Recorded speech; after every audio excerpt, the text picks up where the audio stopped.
नमस्कार, मैं हूं पीस त्रिपाठी और आप देखना शुरू कर चुके हैं हमारा श्री महाकाल धाम का स्पेशल पॉडकास्ट। और आज हम बात करेंगे दिसंबर के महीने में शुक्र 2 बार परिवर्तित हो है। एग्जैक्टली पहला गोचर दिसंबर 2 दिसंबर को है, लगभग 12:05 पर ये धनु राशि से मकर राशि में प्रवेश कर रहे हैं। और दूसरा गोचर 28 दिसंबर को है, जो कुंभ राशि यानी मकर राशि से कुंभ राशि में होंगे। यदि हम देखें तो शुक्र जो है वो तुला और वृषभ राशि का स्वामी है, जो मकर राशि में प्रवेश कर रहा है। अगर काल पुरुष की जन्म कुंडली बना के देखें तो ऐसा लगता है कि द्वितीय और सप्तमी शुक्र दशम स्थान में होंगे, तो ये एक तरह के एक अच्छे कोऑर्डिनेशन का संकेत है। मतलब बड़े राजनीतिक कारणों से लोगों के एक अच्छे एसोसिएशन, देशों के एक अच्छे एसोसिएशन बनेंगे, तो भले ही इसका कारण युद्ध हो सकता है, भले ही इसका कारण बड़ा व्यापार हो सकता है, पर मकर और कुंभ राशि में जो शुक्र आएंगे उससे ये फर्क आपको देखने को मिलेगा कि अच्छे एसोसिएशन मिलेंगे। अब शुक्र को अगर लाभ के नज़रिए से देखें तो वृषभ राशि का शुक्र जब मकर राशि में जाएगा तो अपने स्थान से भाग्य स्थान यानी नवम स्थान में जाएगा, तो ये बहुत ही अच्छा सिग्निफिकेंट है। नवम स्थान में शुक्र, बड़ी अपॉर्चुनिटीज़ आपको मिलती नज़र आ रही हैं। और जब ये तुला राशि से तुला, वृश्चिक, धनु, मकर चतुर्थ स्थान में जाए तो भूमि, वाहन, मकान का योग दिलाएगा।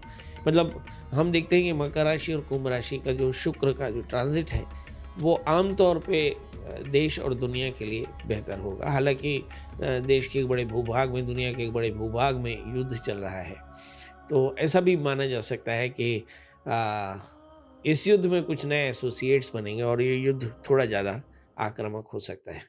चलिए अब राशियों का सफ़र शुरू करते हैं। यदि हम मेष राशि की बात करें तो मेष राशि के लिए मकर राशि का ट्रांजिट कैसा रहेगा, तो ये द्वितीय और सप्तमी शुक्र दशम स्थान में है। मतलब अगर हम देखें कि नए एसोसिएशन के नज़रिए से देखें या आपकी शादी ब्याह के नज़रिए से देखें तो मेष राशि वाले जातकों के लिए काफ़ी फ़ायदेमंद रहने वाला है। कुछ नए दोस्त बन सकते हैं, प्रॉपर्टी के योग बड़े प्रबल बन सकते हैं। मतलब कुल मिलाकर के मेष राशि वाले जातकों के लिए बहुत ज़्यादा अच्छा सिग्निफिकेंट है मकर का ट्रांजिट। बात कर लेते हैं वृषभ राशि की। वृषभ राशि से हम देखते हैं कि जो शुक्र है वो निश्चित तौर पर भाग्य स्थान में जा रहा है, तो ढेर सारे अवसर इन्हें मिलेंगे। यहाँ पे भाग्य शुक्र, षष्ठी शुक्र भाग्य स्थान में, तो ऐसा लगता है कि निश्चित तौर पे अपने काम को बेहतर बनाने, घर बनाने, गाड़ी लेने या फिर अपने काम को रेनोवेट करने या एक्सपेंड करने के लिए आपके पास में लोन लेने की भी सुविधा होगी। मतलब लोन आसानी से मिल पाएगा, चीज़ें बेहतर होंगी, अवसर आपके पास में होंगे। यदि आप नौकरी चाहते हैं, यदि आप पैसे चाहते हैं तो उसके लिए ट्राई कर सकते हैं, समय अच्छा है। बात कर लेते हैं मिथुन राशि की। इस राशि पर थोड़ा सा ध्यान देने की जरूरत है।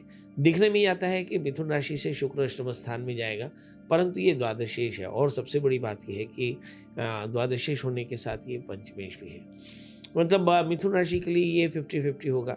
मतलब मिथुन राशि के जातक निजी तौर पर ट्रांसफ़र या बड़े परिवर्तन या बड़ी यात्राओं से बहुत फ़ायदा बुक कर सकते हैं, मगर कहीं एकाग्रता में कमी या फिर संतान की चिंता या पेट की तकलीफ हो सकती है।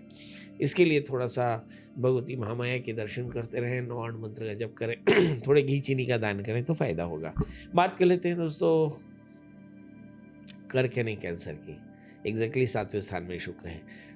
शुक्र का 7वें स्थान में प्लेस होना बहुत अच्छा नहीं होता, तो कर्क राशि वाले जातक थोड़ा सा इमोशनली थोड़े से वायलेंट हो सकते हैं, क्योंकि शुक्र का जाना कहीं ना कहीं आपकी कामेक्षा को बढ़ाता है। तो कर्क राशि वाले जातक थोड़े से वायलेंट होंगे,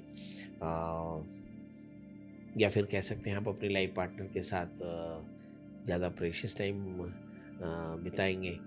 तो ये वायलेंट होने वाले वो लोग हैं जो टीनेज हैं, जो अनमैरिड हैं, और जो मैरिड हैं वो अपने लाइफ पार्टनर के साथ काफ़ी बेहतर समय बिताएंगे। पर आजकल तो लव लाइफ भी बहुत काम की है, बहुत ज़्यादा लोग लिविंग रिलेशन में रहते हैं, सो इनके लिए भी समय काफ़ी अच्छा रहेगा। यहाँ पर हम देखें कि शुक्र जो है चतुर्थेश है, एकादशी शुक्र जो है वो है, तो ऐसा लगता है कि दोस्तों के साथ कुछ नए काम की शुरुआत की जा सकती है। अब बात कर लेते हैं सिंह यानी लियो की। अगर हम सिंह राशि की बात करें तो शुक्र तृतीयेश होकर के बैठे हैं और शुक्र एग्जैक्टली छठे स्थान में है। तो कहीं अकेलापन, कहीं खालीपन, कहीं आत्मविश्वास की कहीं, कहीं काम में मन नहीं लगना, ये इस तरह की चीज़ें दिखाई पड़ सकती हैं। पर यहीं दशमें शुक्र अगर छठे स्थान में है तो पेट की तकलीफ या बॉसेस की नाराज़गी या पिता का स्वास्थ्य या वर्क प्लेस में थोड़ी सी आउट कंडीशन दिखाई पड़ सकती है। मतलब सिंह राशि वाले जातकों के लिए शुक्र का ये ट्रांजिट बहुत अच्छा नहीं रहेगा। कुछ लोग हालांकि शुक्र को छठे स्थान में बहुत अच्छा मानते हैं। यदि उनके मत से देखें तो शुक्र की दशा में शुक्र के छठे स्थान में आने से सिंह राशि वाले जातक बहुत ज़्यादा महत्वाकांक्षी हो सकते हैं और ये अपने काम में ज़्यादा अग्रेसिव हो सकते हैं। ये भी एक चीज़ दिखाई पड़ती है। बहरहाल मेरा मत ये है कि शुक्र की शांति करानी चाहिए और शुक्र की शांति के लिए क्या किया जा सकता है। लिखा है कि शनिश्च तुजाप्यमान स्मिन् स्तोत्रैः संपत्ति रुच्यकैः, मतलब भगवती महामाया के दर्शन करें, दुर्गा स्तुति का पाठ करें, घी चीनी का दान करें तो फायदा होगा। बात कर लेते हैं अब कन्या यानी वर्गो यानी मेरी राशि की। अब मेरी राशि के जातकों के लिए देखें कि शुक्र जो है वो भाग्येश है, शुक्र द्वितीयेश है और अब ये मकर राशि यानी पंचम स्थान में है। तो मुझे ऐसा लगता है कि बहुत ज़्यादा फोकस होंगे काम को लेकर, प्रॉपर्टी को बेहतर बनाने के लिए, अपने संतान के विवाह को लेकर, इस संतान के करियर को लेकर के बहुत ज़्यादा फोकस होंगे। इस राशि में कुल मिलाकर के अच्छा फल दिखाई पड़ता है। शायद मैं बायस्ड हूँ, मैं कन्या राशि के लिए हमेशा अच्छा कहता हूँ, ये भी एक बात हो सकती है, पर आप ऐसा मान सकते हैं कि मैं सही कह रहा हूँ। बात कर लेता हूँ तुला यानी लिब्रा की इस राशि में। अब देखें कि शुक्र जो है वो मकर राशि में एग्जैक्टली चौथे स्थान में मूव कर रहे हैं। अब ये शुक्र तुला राशि और अष्टमेश और लग्नेश होकर जब चतुर्थ स्थान में हो तो भूमि वाहन मकान के योग दिखाई पड़ते हैं।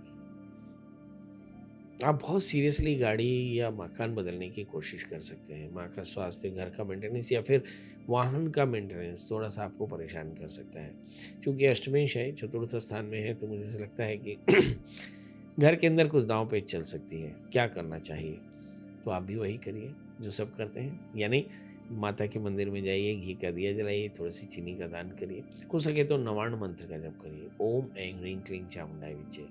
हाँ, ये बहुत ज़रूरी होगा। अब बात कर लेते हैं दोस्तों वृश्चिक यानी स्कॉर्पियो के।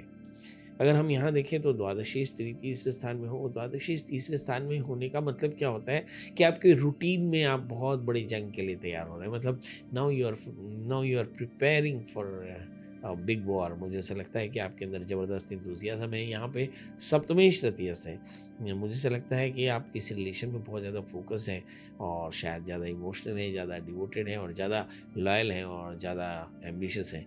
तो निश्चित तौर पर इस राशि वाले जातक, खासकर जो अनमैरिड हो वो मैरिड होना चाहेंगे, या जो अपने लव लाइफ में बिज़ी हों वो थोड़ा सा ज़्यादा बिज़ी होंगे। वैसे भी सर्दियों का सीज़न है, इस समय लाइफ पार्टनर या पार्टनर की बहुत याद आती है। क्या करना चाहिए? तो इस समय कुछ नहीं, जल्दी से उठ जाएं, क्योंकि शुक्र तीसरे स्थान में है तो आपको ज़्यादा समय की ज़रूरत होगी। तो जल्दी सो जाएं, जल्दी उठें और जल्दी उठ करके स्नान करें, भगवान सूर्य को अर्घ्य दें, तो ये ट्रांजिट बेहतर होगा। अब बात कर लेते हैं धनु यानी सिस्टेरियंस की। यदि हम धनु राशि की बात करें तो यहाँ पे शुक्र षष्ठेश और एकादशीश होकर के धन स्थान में बैठे हैं। इसका मतलब क्या होता है कि हम किसी प्रॉपर्टी के लिए बड़ा लोन लेने वाले हैं। यस, ऐसा हो सकता है। हम अपने किसी प्रॉपर्टी को बनाने के लिए शायद लोन ले सकते हैं, ये भी हो सकता है। पर सब कुछ के बाद में दो चीज़ें याद रखने की जरूरत है, एकादशीश और ये रोगेश धन स्थान में बैठा है। इसके अलावा एक बात ये भी हो सकती है कि आपके इंस्टेड प्रॉपर्टी में कोई बड़ा पंगा आ जाए, तो ये आपको उसके लिए भी तैयार रहना होगा। बहरहाल करना क्या चाहिए, तो आप देश काल परिस्थिति के अनुसार निर्णय लें। मेरे हिसाब से मुझे तो ऐसा लगता है कि स्वास्थ्यं रक्षण करोति हमाया ही थी। जब कभी भी आपको निजी ज़िंदगी में कोई लफड़ा है तो सीधे भगवान भगवती महामाया के दर्शन करना चाहिए और चार मुख का एक दिया जलाएं, थोड़ा सा घी का दान करें। तो आज का ये जो एक तरह का ट्रांजिट है वो आपके लिए बेहतर होगा। अब बात कर लेते हैं तो मकर राशि की। एग्जैक्टली, अब मकर राशि की बात करें, धनु से मकर राशि में शुक्र जा रहा है। शुक्र पाई दिवेश दशमेश होकर लग्नस्थ है। इसका मतलब ये हुआ कि I am very much concern with the power. मतलब मैं बहुत ज़्यादा अपने काम में पावर चाहूँगा और शायद ये पावर डिलीवर भी होगा। होगा। थोड़ी सी एंग्जाइटी भी हो सकती है क्योंकि शुक्र का अपना स्वभाव है कि ये आपको बहुत महत्वाकांक्षी बनाएगा और यदि इनमें थोड़ी सी भी कमी आती है तो कई बार आप एंग्जाइटी के शिकार हो जाते हैं। तो बहरहाल ये भी हो सकता है। यहाँ पर शुक्र अगर हम देखें तो ये पंचमेश भी है। बच्चों के करियर को लेकर या बच्चों के स्वभाव को लेकर या बच्चों के काम को लेकर या बच्चे के अचीवमेंट को लेकर के आप बहुत ज़्यादा सेटिस्फाई नहीं होंगे या बच्चों को लेकर बहुत ज़्यादा कंसर्न होंगे क्या करना चाहिए। यहाँ भी वही बात है कि यदि शुक्र की बात हो तो महामाया के दर्शन करना चाहिए, शुक्र के मंत्र का जप करना चाहिए, घी चीनी का दान करना चाहिए, तो आपको यहाँ भी फायदा होगा। अब बात कर लेते हैं दोस्तों कुंभ एंड एक्वेरियस की। एग्जैक्टली अभी आने वाले 28 दिसंबर को मकर राशि से शुक्र जो है वो कुंभ राशि में जाएगा। अगर कुंभ राशि में देखें तो ये बड़ा कारक होगा, मगर फिलहाल कुंभ राशि वाले जातकों के लिए शुक्र 12वें बैठे हैं और शुक्र इस समय हम देख पा रहे हैं कि शुक्र कहीं भाग्य शुक्र 12वें स्थान में बैठे हैं। मतलब अपॉर्चुनिटीज़ की बहुत ज़्यादा प्रॉब्लम होगी, मतलब हर जगह आपके काम उलझते नजर आएंगे।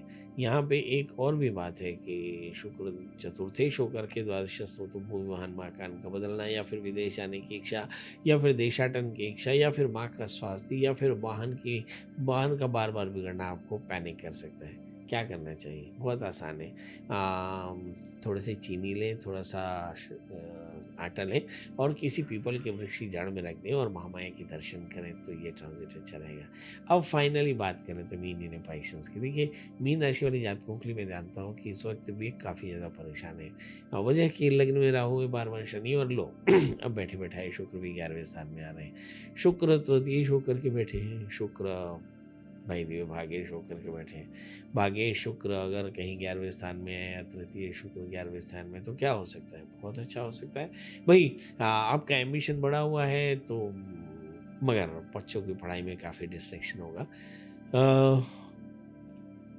करियर के नज़रिए से ग्रोथ चाहे जो भी हो पर आप संतुष्ट नहीं होने वाले हैं। मतलब करियर ग्रोथ होगा मगर आपको संतुष्टि नहीं होगी। थोड़ी सी एलर्जी, सर्दी, कफ, साइनस, थ्रोट इन्फेक्शन की प्रॉब्लम हो सकती है।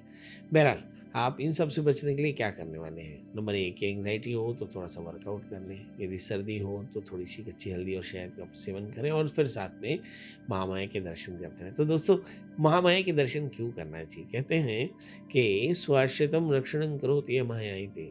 हमारे यहाँ पे एक ब्रह्म है, एक माया है। माया माने माँ और ब्रह्म माने पिता। तो मुझे ऐसा लगता है जब भी कोई शिकायत हो तो माँ से करनी चाहिए, कोई ज़रूरत हो तो माँ से करनी चाहिए, कोई सेफ्टी चाहिए तो माँ से कहना चाहिए। क्योंकि पिता का इमोशनल रिलेशन होता है मगर उसका जो रिएक्शन है वो थोड़ा देर से आता है, पर माँ बहुत तीव्रता से आपको हेल्प करती है। तो इसलिए यदि आपको ऐसा लगता है कि आपकी ज़िंदगी में कोई परेशानी हो तो माता के मंदिर में नियमित रूप से जाएं, 5 मिनट बैठें। एक बात और भी है, लोग भगवान के मंदिर में जाकर के खूब सारी डिमांड नोट लेके जाते हैं।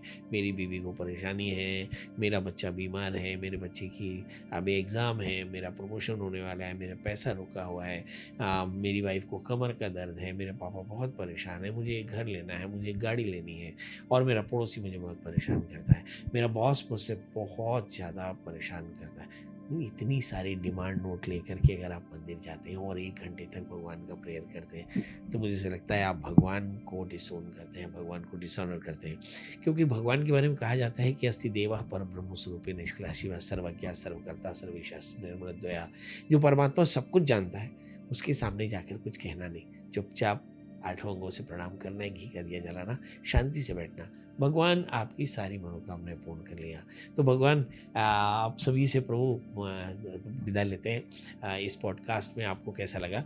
इस पॉडकास्ट को लाइक करना, शेयर करना बिल्कुल ना भूलें क्योंकि बहुत खास है। शुक्र का ट्रांजिट 12 राशियों पर असर करेगा, आप पर भी असर करेगा और इस पॉडकास्ट में इसके अलावा भी बहुत कुछ खास है जो आपको सुनना चाहिए। तो दोस्तों इसको अधिक से अधिक शेयर करें, लाइक करें और सब्सक्राइब करें और हमारे इसी तरह के कार्यक्रम या इसी तरह के एपिसोड्स को देखने के लिए हमारे साथ बने रहें।